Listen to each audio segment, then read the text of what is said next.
इस फिल्म का एक मजबूत पुर्जा है इसके कालजयी डायलॉग जो कमाल की उर्दू से सजे हैं। शायद ही किसी फिल्म से पहले और आज तक ऐसे डायलॉग लिखे गए हों जो मर्म को शब्दों की हैसियत सिखाते हैं। डायलॉग्स लिखे थे 3 मशहूर संवाद लेखकों ने। पहले वजाहत मिर्ज़ा, दूसरे जीनत अमान के पिता अमानुल्लाह और एहसान रिजवी। एक सीन था अनारकली को ज़िंदा दीवार में चुनवाए जाने का, जिसमें अकबर अनारकली से उसकी आखिरी इच्छा पूछते हैं और अनारकली कहती है कि वो एक दिन के लिए मलकाए आलम बनना चाहती है। आसिफ ने अपने डायलॉग राइटर्स से पूछा कि सज़ा के बदले अनारकली क्या कहेगी। अमानुल्लाह और एहसान रिजवी ने अपने जो डायलॉग उन्होंने लिखे थे वो उनको पढ़कर सुनाए। अब बारी थी वजाहत मिर्ज़ा की। पान थूक कर वजाहत मिर्ज़ा बोले कि ये डायलॉग्स बकवास हैं। अनारकली इतने बड़े डायलॉग नहीं बोलेगी, वो सिर्फ ये कहेगी कि शहनशाह की इन बेहिसाब बख्शिशों के बदले ये कनीज जलालुद्दीन मोहम्मद अकबर को अपना ये खून माफ़ करती है। मिर्ज़ा रुक के और आसिफ ने दौड़कर उन्हें गले लगा लिया। बाकी राइटर्स ने अपने डायलॉग्स फाड़ कर फेंक दिए। इसके अलावा दरबार में युद्धबंदी के रूप में पेश किए जाने पर अकबर और सलीम के बीच के असरदार संवाद आपको बांध लेते हैं जब अकबर कहते हैं, मुल्जिम नूरुद्दीन मोहम्मद सलीम, हम तुम्हारी नादानियाँ और नाफरमानियाँ माफ़ कर सकते हैं। तुम एक बार फिर हमारे अजीज बन सकते हो, बशर्ते कि अनारकली हमें वापस कर दो ताकि आप उसे सजाए मौत दे दें। यकीनन। तो आदिल शहनशाह को अपनी हुकूमत में तड़पते उन नाफरमान परवानों को भी सजा देनी चाहिए जो समा के ऊपर निसार हो जाते हैं। फूलों पर मंडलाते उस भंवरे को भी सजा देनी चाहिए जो मोहब्बत के मीठे राग गाता है। और नदी के मचलते उस पानी को भी सजा देनी चाहिए जो समंदर के आगोश में अपना नामो निशान मिटा देता है। हम दीवाने जज्बात में उबलती हुई मोहब्बत की दलीलें नहीं सुनना चाहते, हम अनारकली चाहते हैं। और अनारकली मैं तेरा नहीं चाहता। नस्ल तैमूर के जाहो जलाल की कसम, तुम इस अजीब शानो तख्त ताज से हमेशा हमेशा के लिए महरूम कर दिए जाओगे। वो तख्त जिसके पाए अनारकली के जनाजे पर टिके हों, वो ताज जिसकी कलगी में मेरा ही दिल पैबस्त हो, मुझे मंजूर नहीं। मुल्जिम नूरुद्दीन मोहम्मद सलीम, तुमने हमारी रियायत और रहमदिली का नाजायज़ फ़ायदा उठाया और मुल्जिम अनारकली को अदालत औलिया के रूबरू हाजिर करने से इनकार किया। लिहाजा माँ बदौलत ये अदालत मुल्जिम अनारकली की सज़ा बरकरार रखते हुए तुम्हें सजाए मौत देती है। आपको मेरी आवाज़ में ये डायलॉग्स कैसे लगे होंगे, पर ये असरदार डायलॉग्स आपको बांध लेते हैं कि आसिफ की मुग़ल आज़म इतनी शानदार भव्यता अपने अंदर समेटे हुए है कि उस वक्त जब ये बनी तब ये कल्पना भी नहीं की जा सकती थी।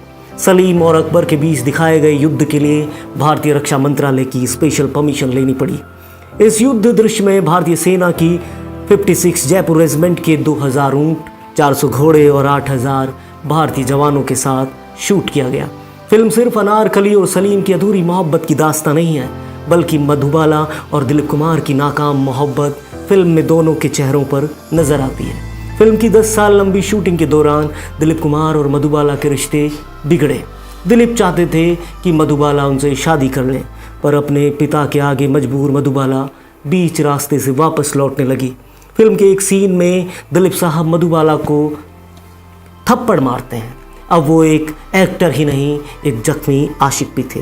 उन्होंने मधुबाला को इतनी जोर से थप्पड़ मारा कि पूरे सेट पर खामोशी छा गई। लोगों ने सोचा मधुबाला अब इस फिल्म में काम नहीं करेंगी, वो वॉकआउट कर जाएंगी। कि आसिफ मधुबाला के पास गए और कहा, उसने तुम्हें जो थप्पड़ मारा है वो साबित करता है कि वो आज भी तुमसे बेइंतहा मोहब्बत करता है। मधुबाला मान गई और शूटिंग फिर शुरू हो पाई। कि आसिफ हर मसले को सुलझा ही लेते थे। मधुबाला और दिलीप कुमार के बीच अंतरंग दृश्यों को लेकर एक समस्या आ रही थी। दरअसल मधुबाला के पिता अताउल्लाह खान मधुबाला के साथ हमेशा सेट पर मौजूद रहते थे और किसी भी रोमांटिक सीन में वो अड़ंगा डाल देते थे। साथ ही मधुबाला भी उनकी उपस्थिति से असहज हो जाया करती थी। कि आसिफ ने इसका एक बड़ा नायाब उपाय सोचा। आसिफ को ये पता था कि अताउल्लाह रमी खेलने के शौकीन है। आसिफ ने अपने पब्लिसिस्ट तारकनाथ गांधी को कुछ 1000 रुपये थमा दिए और कहा, आज से आपको रोज़ अताउल्लाह खान साहब के साथ ताश खेलनी होगी और जानबूझकर बार बार आपको हारना पड़ेगा। तरीका काम कर गया था। खान साहब रमी में उलझे होते थे। उस वक्त फिल्म के रोमांटिक सीन फिल्माए जाते थे। संघर्ष के तपते हुए रेगिस्तान से गुजरते हुए बार बार झुलसे पैरों के साथ 16 बरस का सफ़र ख़त्म हो रहा था। मुग़ल आज़म की शूटिंग पूरी हो चुकी थी। हिंदुस्तान और दीगर पूरा विश्व इस अजीब व शान फिल्म का इंतज़ार कर रहा था। वहीं दूसरी तरफ के आसिफ को उनकी पहली पत्नी जानी मानी कथक नृत्यांगना सितारा देवी, जिनको रविंद्रनाथ टैगोर ने नृत्य की देवी भी कहा था, उनकी मोहब्बत की बद्दुआ लगने वाली थी। दरअसल फिल्म में एक दिलजली का किरदार निभाने वाली एक्ट्रेस निगार के साथ आसिफ ने शादी कर ली। दोनों फिल्म के दौरान ही करीब आ गए थे कि आसिफ की पहली पत्नी सितारा देवी ने निगार को तो कबूल कर लिया और उनके बच्चों को भी अपना मान लिया, पर के आसिफ ने दिलीप कुमार की बहन अख्तर से तीसरा निकाह किया और सबको चौंका दिया। सितारा देवी के सब्र का बांध टूट गया। वो घर छोड़कर चली गई और जाते जाते कह गई, आसिफ तुम बेमौत मरोगे। वो दिन आया जब 1100 लोग फिल्म की स्क्रीनिंग पर पहुंचे। फिल्म की रील हाथी पर रखकर मराठा मंदिर सिनेमा लाई गई। फिल्म ने सफलता के सारे कीर्तिमान तोड़ दिए। 1.5 करोड़ की लागत से बनी मुग़ल आज़म ने 6 करोड़ से ज़्यादा की कमाई की, पर सितारा देवी की बद्दुआ आसिफ के पीछे पड़ गई। वो जुनूनी के आसिफ जिसने इस फिल्म पर अपना सब कुछ दांव पर लगा दिया। आसिफ अपनी फिल्म की शोहरत को देखने के लिए बहुत समय जिंदा नहीं रहे। 48 साल की उम्र में 9 मार्च 1971 को वो दुनिया से अलविदा कह गए। ये फिल्म से ज़्यादा उनके जुनून की कहानी है। ये फिल्म और इसे बनाने वाले के आसिफ दोनों ही में मोहब्बत थी। एक सलीम अनारकली की मोहब्बत और दूसरी इस शाहकार को बनाने वाले की अपने काम के लिए मोहब्बत।